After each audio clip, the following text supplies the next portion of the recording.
Sejam bem-vindos ao Será que Pode, o podcast da Associação Portuguesa de Deficientes, cofinanciado pelo Instituto Nacional para a Reabilitação, onde falamos de inclusão, acessibilidade e cidadania para todas as pessoas.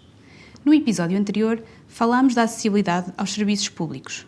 Hoje olhamos para um tema essencial para o futuro, a acessibilidade à educação e a transição para a vida ativa. Como é que garantimos que uma criança e jovens com deficiência podem progredir até ao ensino superior, ter acesso à formação profissional ou entrar no mercado de trabalho em condições de igualdade?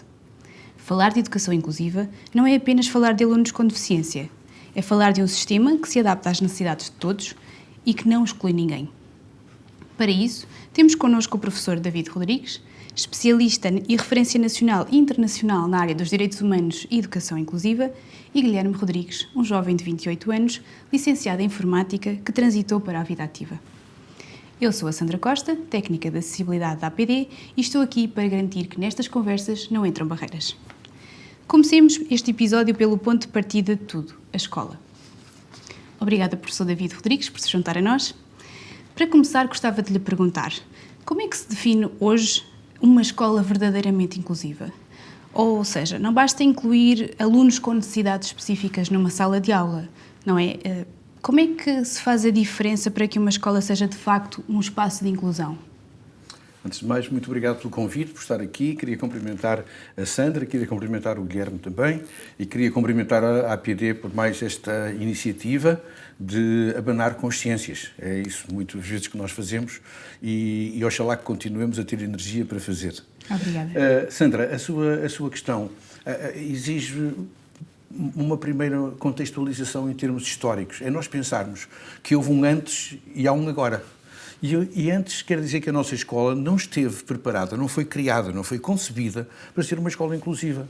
Foi uma escola que até muitas vezes era uma escola que legitimava as diferenças, no sentido em que as crianças que chegavam à escola e que tinham, digamos, mais dificuldades, eram crianças que muitas vezes não tinham sucesso na escola. E o não ter sucesso à escola queria dizer que, a partir de agora, não só elas eram crianças desfavorecidas, mas eram crianças desfavorecidas educacionalmente também.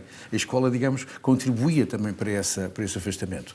Felizmente, nós fizemos uma grande evolução desde aí, seria uma longa história para contar, mas fizemos uma grande evolução e hoje em dia nós não aceitamos que a escola seja uma legitimadora de desigualdades. Nós queremos que a escola contribua ativamente para uma efetiva igualdade e equidade das pessoas. E é por isso que nasceu a questão da educação inclusiva. Quando nós falamos de educação inclusiva, queremos dizer que é uma escola que ela própria está disponível ou tem que estar disponível para se adequar ao aluno. E aí há uma diferença muito grande com o que nós chamaríamos antes a integração. Nós considerávamos que a integração era como se nós tivéssemos uma estrutura relativamente fixa e que a criança procurava adaptar-se a essa estrutura. E podia adaptar-se ou não. Ou se integrava ou não. E a inclusão é bem diferente, porque não só a criança procura adequar-se à escola, mas a escola tem que se modificar para se adequar à criança, para se adequar ao aluno. E, portanto, de certa maneira, é um movimento que nós diríamos interativo. Um movimento, digamos, em que a escola se adequa e a criança se adequa. E quando nós pensamos o que é uma escola, respondendo agora especificamente à sua questão, o que é uma escola inclusiva? Uma escola inclusiva é uma escola que procura ser inclusiva, antes de mais. Há muitas pessoas que dizem isso de inclusão é uma grande conversa porque nós ainda não temos escolas inclusivas. Mas nós também não temos ainda um mundo em paz. Também não temos um mundo que seja absolutamente seguro em termos de saúde. Não temos um conjunto de direitos humanos que sejam assegurados a toda a gente. A diferença da escola inclusiva e das pessoas que lutam pela escola inclusiva são as pessoas que estão no caminho para tornar as escolas mais inclusivas. A trabalhar para caminho, isso, não é? Perdão? A trabalhar para isso. Para que a trabalhar para isso. E por isso é uma escola que se adequa em termos de avaliação, em termos de estratégias, em termos de equipamentos, em termos de recursos que se adequam às necessidades da criança e, sobretudo, uma escola que não seja, como eu disse antes, legitimadora de desigualdades, mas que aplane as desigualdades, que procure contribuir para aplanar essas desigualdades, que a desigualdade continua a ser uma das grandes chagas que nós temos no mundo. E muitas das outras chagas são por causa da desigualdade. Questões ecológicas, questões de paz, têm muito a ver com as questões de desigualdade. E por isso eu penso que a educação inclusiva é uma grande estratégia para lutar pelo bem do mundo. Muito obrigada. Quando falamos nesta questão da escola inclusiva, e o professor David tem falado em diversos momentos sobre este jogar dos dois lados, não é? Para a inclusão acontecer, também temos ouvido falar que há momentos de fases críticas da educação de uma criança e do jovem na transição entre ciclos, por exemplo, entre o primeiro e o segundo, ou entre o terceiro ciclo e o secundário, não é? Que barreiras é que enfrentam os alunos com deficiência nestes momentos de transição? Talvez, em relação a isso, eu acho que a questão da transição, obviamente, tem mais incidência em alunos que têm uma condição de deficiência ou que têm uma condição de dificuldade. Mas é difícil para todas as crianças. A nossa transição é difícil para todas as crianças. E vou-lhe dar um exemplo. Como é que uma criança com 9, 10 anos passa, de repente, de ter um professor para passar a ter 9 professores de repente, não é? E, portanto, hoje em dia nós estamos a procurar, seria também uma longa conversa, porque é que o nosso sistema educativo é assim. Mas nós temos um conjunto de transições que são difíceis. A transição da pré para o primário, a transição do 4º ano para o 5º ano é difícil, a transição do 9º para o ensino secundário e depois a transição do secundário para a universidade. São sempre transições difíceis. Porquê? Porque são transições, numa transição, nós estamos sempre preocupados com a questão de reconhecer quais são as capacidades que a pessoa tem ou não. E muitas vezes essas capacidades são capacidades que são vistas de uma maneira muito homogénea. Nós não temos atenção a todas as capacidades que a pessoa tem. E por isso, muitas vezes, a pessoa tem dificuldade em fazer essa transição, porque essa transição se centra simplesmente numa gama de dificuldades, ou de facilidades, ou de possibilidades. Por isso eu penso que é realmente muito importante nós termos atenção a isso. Nós resolvemos já em grande parte essas questões, ou procuramos resolver isso com um sistema de educação inclusiva nas escolas. Procuramos acautelar a questão da transição para a vida pós-escolar com os PITs, com o plano de individual de transição, mas obviamente existe muita coisa para fazer, muito mais para fazer, sobretudo para a questão da transição entre o que é a escola e o mundo do trabalho e a escola e a universidade. O que é que seria importante para garantir que nesse caminho não hajam obstáculos, porque fala do pré-escolar, por exemplo, para o primeiro ano, não é? É difícil para qualquer criança fazer esta transição, tenha ela incapacidade ou não. Mas como é que nós podíamos melhorar ou facilitar esta integração ou esta passagem na transição entre este percurso, por exemplo? Podíamos falar de um outro qualquer. Uma questão muito simples, que parece muito simples, é nós não perdermos informação. Isso é uma questão que acontece sistematicamente, que é nós perdermos informação. Quer dizer, tudo o que a criança era no pré-escolar não é transmitido diretamente ao professor que ela vai ter no primeiro ano. E isso é muito importante nós sabermos, não é só qual é o nível que ela tem, se ela sabe escrever ou se ela sabe ler. Agora, há pais que querem que as crianças já saibam ler e se calhar fazer a raiz quadrada aos 5 anos. Se calhar, não é? Mas não é isso. É que nós sabermos toda a informação do percurso, como é que a pessoa aprende melhor, onde é que ela tem dificuldades, o que é que ela gosta, o que é que realmente a mobiliza para a relação com os outros, como é que ela gosta de aprender, do que é que ela gosta de aprender. Todo este conjunto de informação é uma informação que é importante chegar ao nível seguinte. E uma das grandes questões que se passa com as transições é que nós perdemos muita informação pelo caminho. Eu vou-lhe dar um exemplo. Por vezes há crianças com dificuldades, alunos com dificuldades, quando chegam ao próximo nível de ensino, as pessoas dizem: agora é preciso fazer um plano individual de transição, ou é preciso fazer um plano educativo individual. E o que estava aí antes? Não existe. Parece que nós estamos sempre a inventar a roda. Estamos sempre a inventar a roda. Não pode ser assim. Nós somos inteligentes para alguma coisa, não é? Não é só para o papel. Nós somos inteligentes para dizer, não se pode perder informação. Isto é, se fosse um filho, agora falando como professor, se fosse um filho meu que fizesse essa transição, eu não queria que se perdesse informação, pois não? Não se pode perder informação. Depois, é importante depois também contextualizar esta informação ao nível do que é um outro grau, digamos, de um outro ambiente.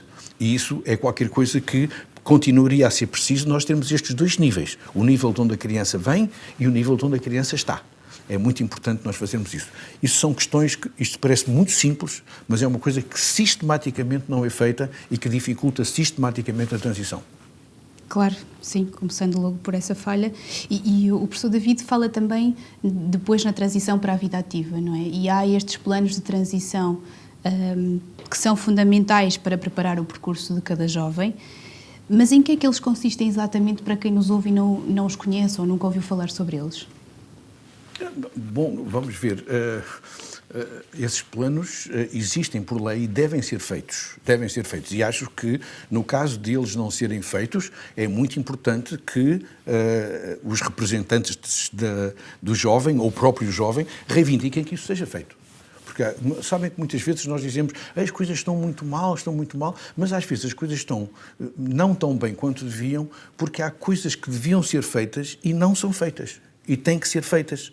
E existe legislação para isso, existe competência para isso, existe o que interessa para isso. Nós sabemos o que é um plano individual de transição, sabemos o que ele deve conter, sabemos disso. Sabemos que há 8.700 professores de educação especial nos nossos agrupamentos de escolas. Sabemos que existe um conjunto de recursos que também têm que ser mobilizados para isto. E, por isso, é muito importante que estes planos individuais de transição sejam planos que sejam efetivamente individualizados, no sentido de personalizados. Individualizado não quer dizer que seja só para uma pessoa, personalizado no sentido que se adeque às possibilidades, às capacidades, às potencialidades, aos sonhos que a pessoa tem. Isso, por um lado, é importante, mas também que sejam planos que sejam efetivamente de transição. Isto é, que forneçam ao jovem um conjunto de informação para o que ele pode vir a ser, o que ele quer ser. No sentido também de nós pensarmos que o que o jovem vai ser não é igual hoje ao que era uns anos atrás, não é? Claro. Eu, por exemplo, sou professor e toda a minha vida fui professor. Digamos que eu não servi para mais nada senão para professor, estou a brincar.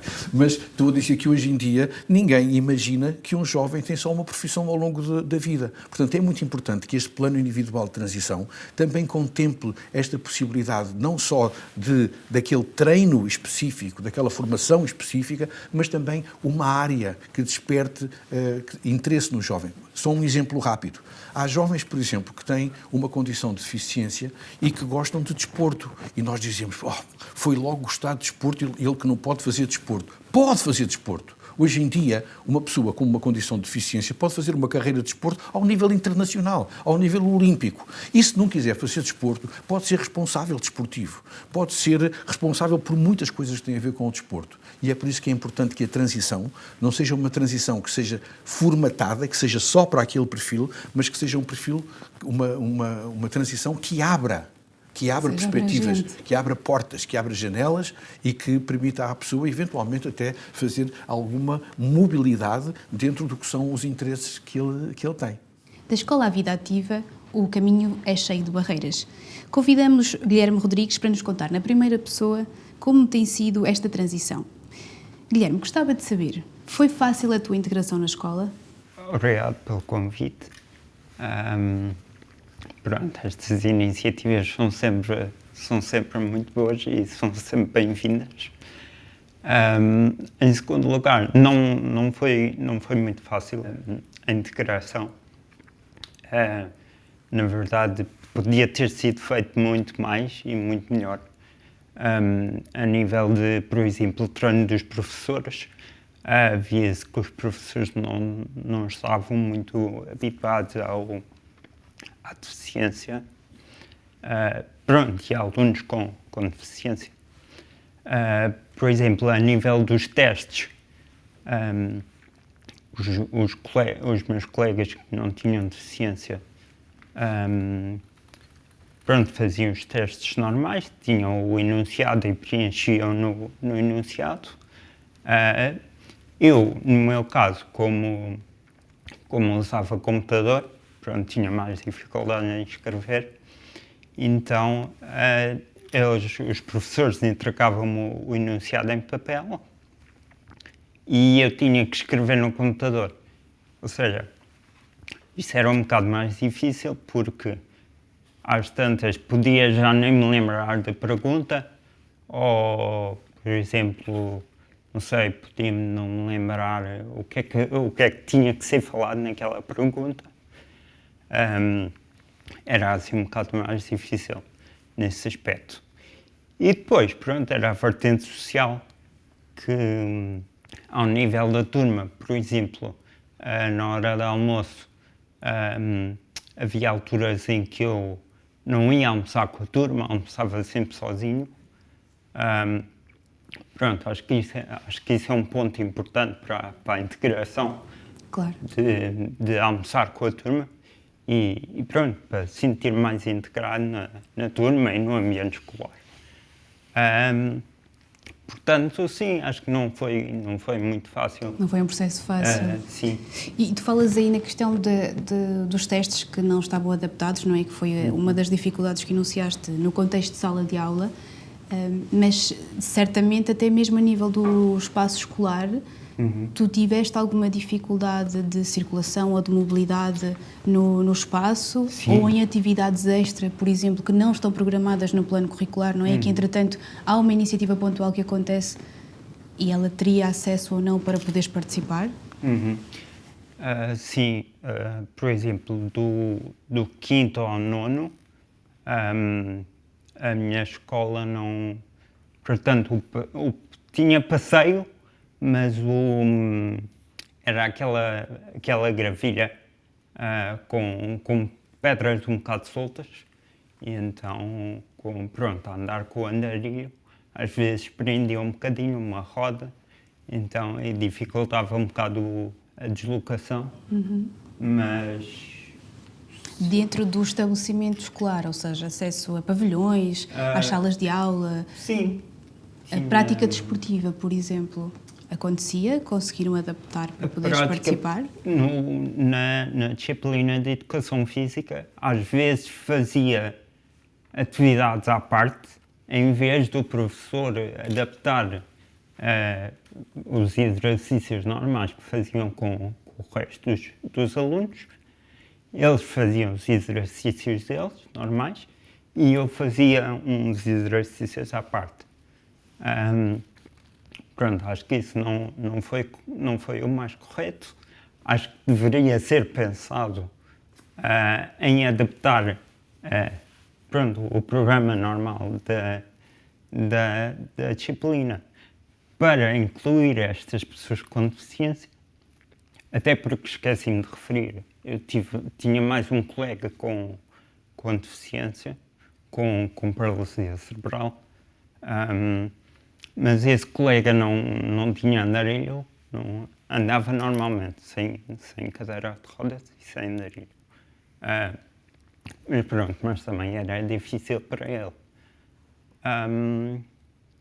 Mas pronto, em termos dos acessos, havia escolas em que tinha rampa, em que os acessos até eram decentes, mas depois, por exemplo, estou a pensar quando foi para o secundário, eu tinha aulas num pavilhão em que as aulas eram no 3º piso e tinha um elevador para chegar a esse piso, mas ele muitas vezes não estava a funcionar, o que condicionava a minha deslocação. E muitas vezes tinha que pedir ajuda a colegas para subir as escadas, para aceder ao piso. Mas pronto, isso lá está, é daquelas situações que iam acontecendo, situações que acontecem e não deveriam acontecer. Sim. Tu tocaste numa questão que eu acho que é muito importante e, professor David, se quiser complementar, está à vontade, porque o Guilherme toca na questão da participação na escola, não é? E é lá que começamos as primeiras relações com os colegas e que acabas por ficar relativamente isolado, não é? Porque não tens as condições para participar e para participar num coletivo. E eu acho que isso foi um ponto importante e é isso que queremos contrariar com a educação inclusiva e com uma escola inclusiva, não é? Professor David, não sei se quer complementar. Eu gostava de comentar que eu acho que o que o Guilherme disse é tão importante e tão vivido que vale a pena, antes de mais, falar do ponto de vista positivo, não é, Guilherme? Com todas estas dificuldades, como é que você conseguiu fazer o seu curso, como é que você conseguiu ultrapassar tudo isto com algumas ajudas, com um elevador, com ajudas, conseguiu fazer isto? Primeiro, fantástico.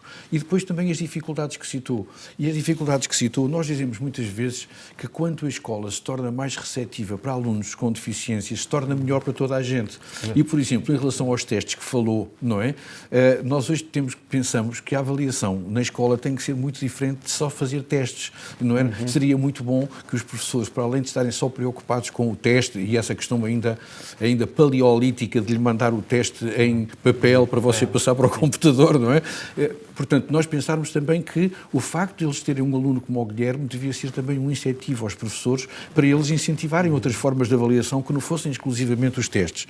A questão social, eu não percebo porque é que o Guilherme almoçava sozinho. Acho isso incrível. Eu uma vez fui a uma escola em que diziam, sabem, os meninos com deficiência almoçam mais cedo, que é para não terem barulho. Eu disse, mas onde é que está provado que o barulho faz mal à deficiência? Não é? E portanto, é uma questão importante. E fala de uma questão muito importante, que é a questão da adaptação na educação física. Ainda bem que fez educação física, ainda bem, não é? Mas como é que não foi ouvido o seu apoio? O apoio era para que você fizesse a aula com as outras pessoas, com uma adaptação para si. Não é? Não era fazer uma coisa à parte. E, portanto, acho que o que disse é um verdadeiro caderno de encargos, não é? Para nós pensarmos como é que a educação se pode tornar melhor ao nível da avaliação, ao nível do aspecto social, ao nível da questão da adaptação de atividades. Acho que isso que é extraordinariamente importante. Obrigado. Muito bom. Já no acesso ao mercado de trabalho, Guilherme, tu iniciaste a tua atividade laboral, não é? Que obstáculos é que encontraste, se é que eles existiram, no acesso ao emprego? E estou a falar, por exemplo, se alguma vez sentiste discriminação nas entrevistas de emprego, que é uma das coisas que é mais relatada pelas pessoas com deficiência. Não, de facto, ao contrário do percurso escolar, que foi um bocado mais difícil, senti esta entrada no trabalho mais fácil. Nas entrevistas que eu tive, mencionava sempre que tinha uma deficiência e que andava de andarilho. Não senti assim discriminação. Acho que a entrevista corria normalmente. Eu ainda passei um bocado de tempo sem arranjar trabalho. Procurava ativamente, mas nunca encontrava. Recebia sempre um não como resposta. Não necessariamente por a questão da deficiência, mas porque estava exato, difícil de arranjar trabalho. Eu penso, não tanto por essa questão da deficiência, mas porque o mercado estava muito sobrecarregado. E por isso as empresas diziam todas que não. Até que no ano passado, sim. Aliás, ainda em 2023, portanto, inscrevi-me na Valor T, que é uma unidade da Santa Casa da Misericórdia, especializada em recrutamento inclusivo. Recebi algumas ofertas da Valor T, fui a algumas entrevistas também com eles. Ainda tive aqui uma parte inicial em que recebi muitas respostas negativas, até que apareceu esta oportunidade de uma oferta de emprego na MEL, onde estou agora, em que, disse que sim. Comecei o estágio profissional no dia 12 de março do ano passado e depois, acabado este período do estágio, comecei então contrato efetivo na empresa. E está a correr muito bem. E qual é que é mesmo a tua função lá? Eu sou programador web na MEL. Está a correr muito bem. Acho que estou assim, muito integrado na equipa, apesar da equipa não ser de cá, ser do Porto. Eu sou o único de Lisboa, mas mesmo assim estou muito integrado na equipa e falo com eles diariamente e acho que foi bom. Está a correr bem, ainda bem. Para terminar esta conversa, gostava de vos ouvir aos dois. A escola que temos hoje consegue, de facto, aplicar os princípios de uma educação inclusiva no dia-a-dia? Ou seja, que diferenças é que existe naquilo que está previsto na lei e aquilo que acontece efetivamente na sala de aula, professor David? Eu acho que é difícil colocar essas questões do seguir a lei, não é? Se nós seguíssemos a lei, desde 1948 que nós tínhamos direitos humanos, já viu? Para as pessoas cristãs, há 2000 anos nós éramos todos cristãos, não é? E não é assim. Todas as questões que têm a ver com direitos humanos são questões que nós estamos a trabalhar nelas, estamos a procurar investir nelas. E quando as pessoas dizem, a lei é uma coisa e faz-se outra coisa, não. O que nós estamos a procurar é encontrar uma conformidade do que é a realidade com os princípios que estão na lei. Da mesma maneira que estamos a procurar fazer isso na saúde, na habitação, na segurança social, em todas as áreas que têm a ver com os direitos humanos. Portanto, eu diria que nós estamos no caminho para tornar as nossas escolas mais inclusivas. Temos aqui um bom exemplo só para dizer que há 40 anos, se calhar, o Guilherme estaria numa escola especial e estaria hoje em dia a pensar, será que o Guilherme consegue aprender a ler? Não, ele é engenheiro. A diferença é esta. E, portanto, nós estamos no caminho para isso. Quando nós falamos em acessibilidade, nós falamos em segurança e autonomia. Falamos que é importante que seja dado às pessoas um ambiente de segurança para que as pessoas possam ser autónomas. E acho que é isso o grande objetivo também da educação inclusiva.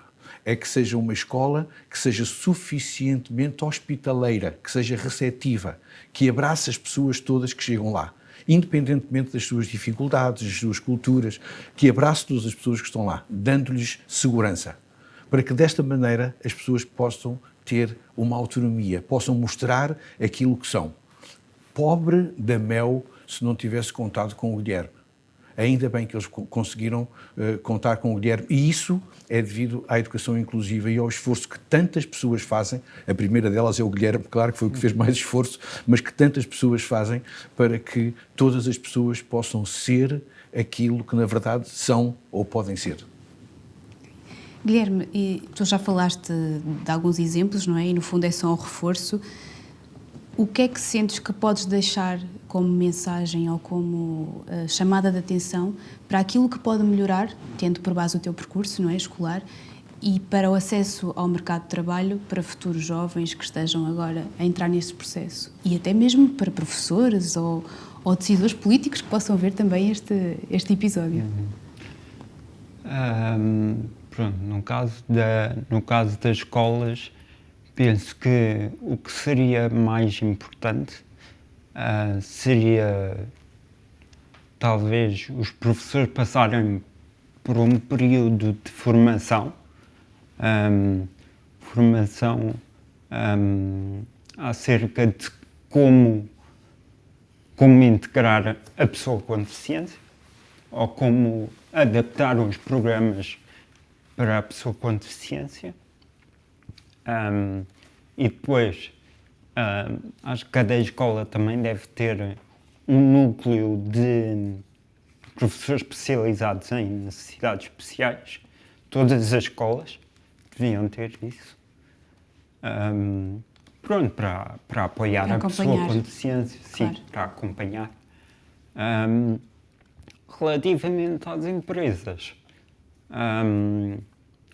pronto, eu acho que este assunto do recrutamento inclusivo já vai sendo um bocado mais falado, mas ainda é um bocado um assunto tabu e que se calhar as empresas não têm tanto conhecimento. Então acho que seria uma mais-valia também, por exemplo, empresas como aquela que eu referia, a Valor T ou a APD mesmo. Que dão um apoio neste primeiro passo. Exatamente. Para o recrutamento. E também haver, por exemplo, ações de formação nas empresas sobre recrutamento inclusivo e, por exemplo, como fazer a adaptação no posto de trabalho. Daquilo que as pessoas sentem no dia-a-dia. Sim. Para poderem ser melhor integradas e acolhidas, não é? Obrigada a ambos. Este episódio deixou claro que a inclusão não é um slogan, É um processo contínuo que exige mudanças concretas desde o sistema educativo até ao mundo laboral. Recapitulando, a educação inclusiva começa com uma escola que reconhece o valor de todos os alunos e se adapta às suas necessidades. A transição para a vida ativa deve ser acompanhada com medidas de apoio eficazes e com empresas preparadas para acolher a diversidade. E, acima de tudo, precisamos de políticas públicas que assegurem esse percurso de forma contínua, desde o primeiro dia de escola até ao mercado de trabalho. A transição para a vida ativa só será bem-sucedida se assentar numa educação inclusiva e equitativa. Agradecemos aos nossos convidados por partilharem experiências, reflexões e caminhos possíveis e deixamos uma pergunta a quem nos ouve. Queremos um sistema rígido que obriga a todos a adaptarem-se ou, por outro lado, um sistema dinâmico que se adapta às necessidades de cada um? Continuem connosco nos próximos episódios do Será que Pode, onde falamos de temas que nos dizem respeito a todos, porque uma sociedade mais justa começa na forma como educamos e acolhemos. Não percam os próximos episódios, porque nós também não.